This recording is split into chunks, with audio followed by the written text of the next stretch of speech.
إن الله وملائكته يصلون على النبي يا أيها الذين آمنوا صلوا عليه وسلموا تسليما.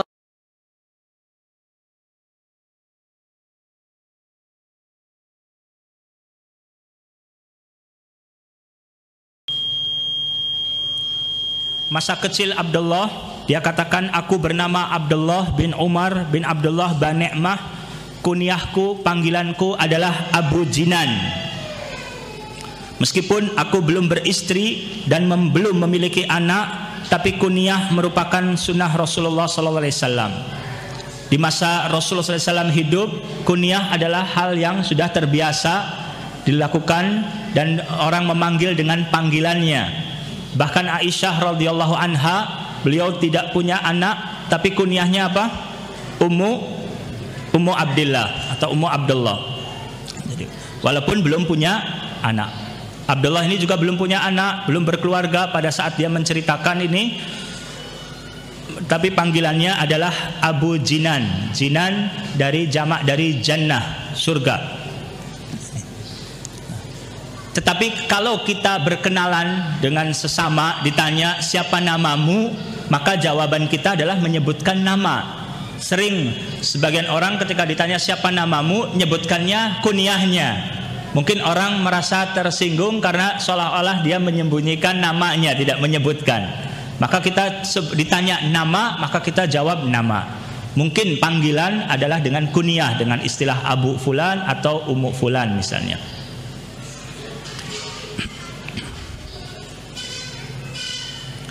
Jadi orang janganlah fobi, janganlah antipati ketika seorang itu memiliki kunyah dan dipanggil dengan kunyah misalnya.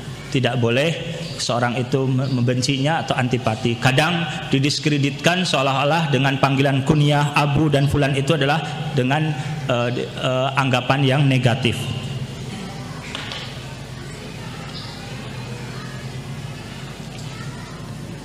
Beliau katakan, ayah dan ibuku berasal dari Yaman. Ayahku hijrah ke Mekah saat usia anak-anak. Sejak kecil ayahku menjadi anak yatim. Ia ditinggal wafat ayahnya. Ayahku tinggal di Mekah bersama paman-paman dan nenekku. Sedangkan kakek dan nenekku dari ibu hijrah ke Habasyah, Ethiopia, mencari mata pencaharian di sana. Ketika ibuku lahir, kakek dan nenekku segera pulang ke Yaman. Tidak lama kemudian kakekku dari ibu wafat, jadilah ibuku juga sebagai anak yatim pula. Ibuku ketika kecil tinggal bersama pamannya. Ia menjalani masa kanak-kanaknya penuh dengan keprihatinan. Ia sejak kecil terbiasa membantu keluarga pamannya. Ia mencuci pakaian, mencuci piring, membersihkan rumah. Sejak kecil juga ia rajin merawat keluarganya yang sakit. Ketika ibuku berusia 18 tahun, ibuku menikah dengan ayahku dan dibawanya ke Mekah. Ini juga suatu kisah bagaimana dua orang, yaitu ibu dan ayah Abdullah ini dari kecilnya menjadi anak yang yatim. Bagi anak-anak yatim, janganlah mereka itu sedih, janganlah mereka itu patah hati karena keyatimannya. Sesungguhnya Rasulullah SAW sejak kecil menjadi anak yang yatim. Ditinggal wafat ayahnya padahal beliau belum lahir, dan ditinggal wafat ibunya ketika usia 6 tahun. Tidak menghalangi seorang itu bisa menjadi muslim yang baik, yang soleh, yang taat meskipun dia sejak kecil yatim, dengan kepribadian yang tangguh, yang unggul, yang baik. Imam Syafi'i rahimahullah juga ketika kecilnya menjadi anak yatim. Dan hendaklah kita tetap terus mendoakan kedua orang tua kita. Dan bagi mereka yang masih dikaruniai hidupnya salah satu atau kedua dari orang tuanya, maka hendaklah juga mempergunakan sebaik-baiknya kesempatan untuk menjadi anak yang soleh dengan menjadi anak yang berbakti kepada kedua orang tua.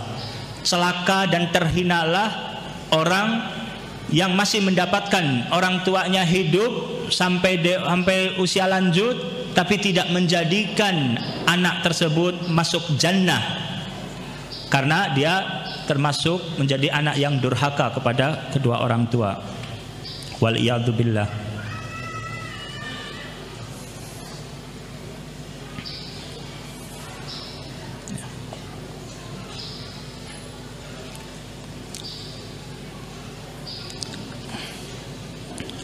Aku dilahirkan di Mekah Al-Mukarramah pada tanggal 14 Rabiul Awal 1394 Hijriah bertepatan dengan tanggal 12 Agustus 1974 Masehi.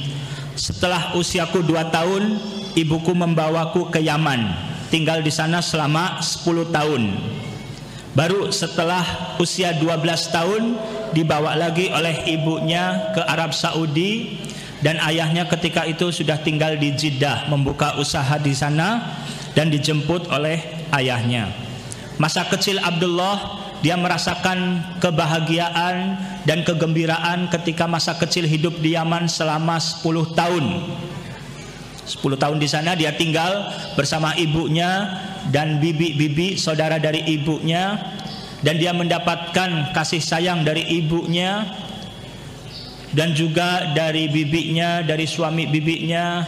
Bahkan dia menganggap saudara sepupu anak dari bibinya itu seperti saudara kandungnya, seperti kakak atau adik kandung sendiri. Di antara hal yang berkesan di masa Abdullah kecil, beliau kecil dalam keadaan sehat walafiat ya. Lumpuhnya itu setelah usia 19 tahun. Pada saat kecil Abdullah memiliki saudara sepupu 2 tahun lebih muda.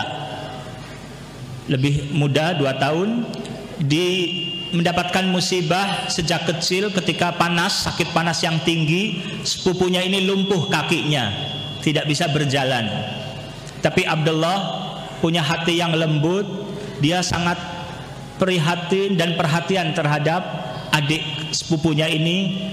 Dia rajin menyuapinya, menggendongnya, membawanya jalan-jalan dan lain sebagainya. Yang nanti suatu saat Abdullah ketika lumpuh datang kembali ke Yaman, ditemui oleh saudara sepupunya yang masih bisa bergerak kedua tangannya karena lumpuh kakinya saja. Maka saudara sepupunya ini sekarang yang rajin menyuapi Abdullah, menyeka keringat Abdullah ketika berkeringat dan menghiburnya.